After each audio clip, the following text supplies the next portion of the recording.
AJ, what do you reckon then? What sort of game you expecting at Villa Park and your prediction, my friend?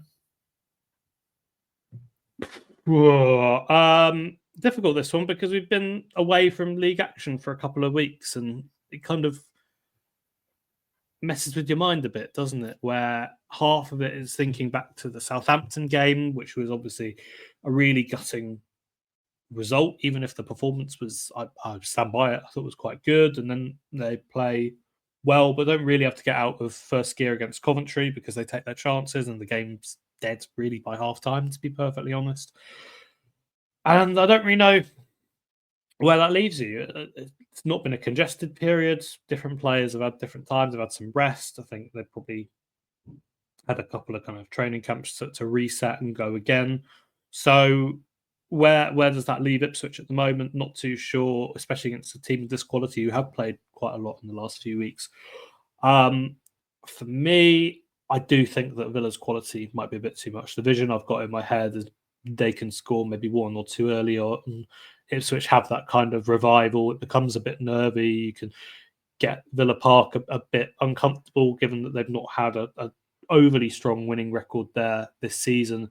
And fans thinking, if we draw at home to Ipswich, that's not a great look for our aspirations of finishing at least in a Europa League spot.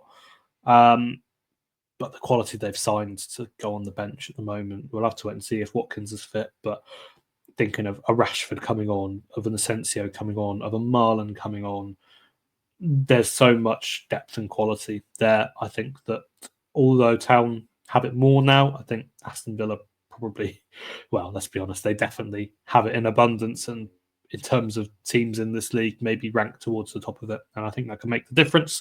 So I've gone with a 3-1 defeat. Goal scorer Jens Kajusta. He's due one. He has those kind of little jaunts forward, doesn't he, sometimes, where he jinks past two or three players and dips one onto the roof of the net from outside the box. I'm banking on one of those hitting the net. Let's have it, my Swedish prince.